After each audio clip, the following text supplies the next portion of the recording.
ఎన్ని రోజులకు చల్లబడిందండి. ఈ ఎండలకి జనాలందరూ అల్లాడిపోతున్నారు. వాన పడుతుంది. మాకైతే సన్నగా వాన స్టార్ట్ అయింది. దోసకాయలు ఉన్నాయండి, కోద్దామనేసి వచ్చాను.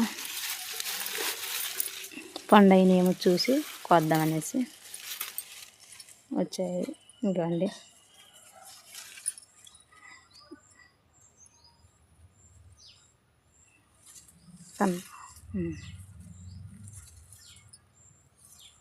ఇంకేమన్నా ఉన్నాయేమో చూద్దాము.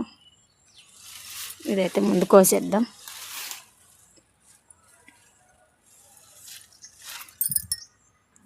ఇప్పుడే స్టార్ట్ అవుతున్నాయి దోసకాయలు అయితే. ఇదిగో పిందెలు.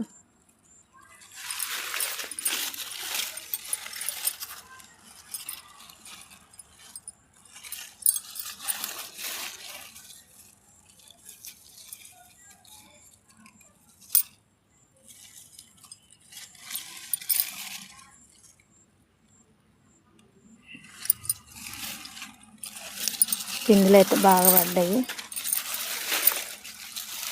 ఇప్పుడే స్టార్ట్ అవుతున్నాయి దోసకాయలు.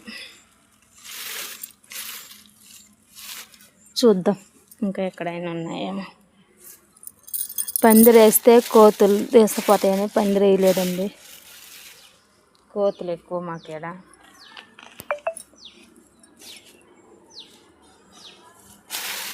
ఇది ఏడవుతుంది.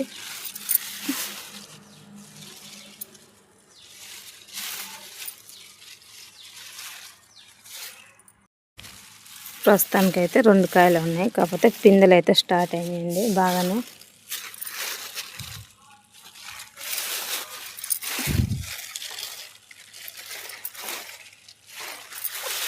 చూద్దాం. ఇంకంతేనండి దోసకాయలు అయితే. కాకరకాయలు కూడా కోసుకుందాము.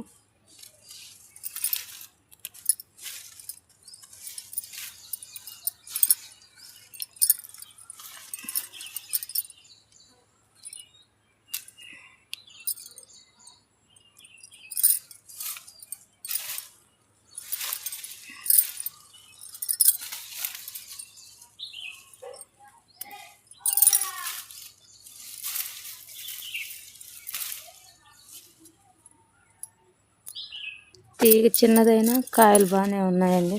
ఇవి కొంచెం చిన్నగా ఉన్నాయి. ఈ ఎద్దులే.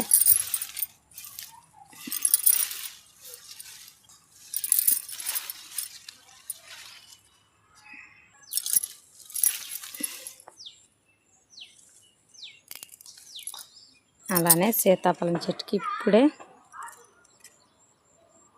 పూత స్టార్ట్ అయింది.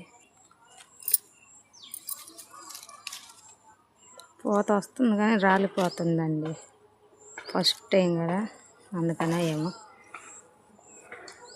దొండ చెట్టుకి పందిరి వేయమంటే మా ఆయన కుదరక పందిరి వేయట్లేదు. ఇదిగో ఎట్టల్లకపోయిందో చూడండి. ఆకు పిందె, దొండ పిందెలు, పూత పిందె.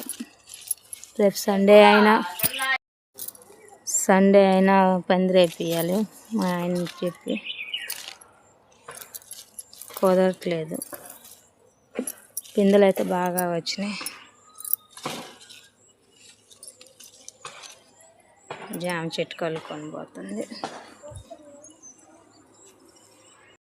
ఇవేనండి వచ్చిన కాకరకాయలు, దోసకాయలు. ఇంకా పిందెలు ఉన్నాయి. ఇప్పుడే స్టార్ట్ అవుతున్నాయి. చాలా లావే వచ్చినాయి కాకరకాయలు. ఈ రెండిటితో దోసకాయ పచ్చడి కానీ పప్పు కానీ చేసుకుంటే బాగుంటుందండి. కాకరకాయలు కారం చేసుకుంటే బాగుంటుంది. మా వీడియో నచ్చితే లైక్ చేయండి. Thank you friends. ఇంతవరకు మా వీడియో కానీ చూసుంటే.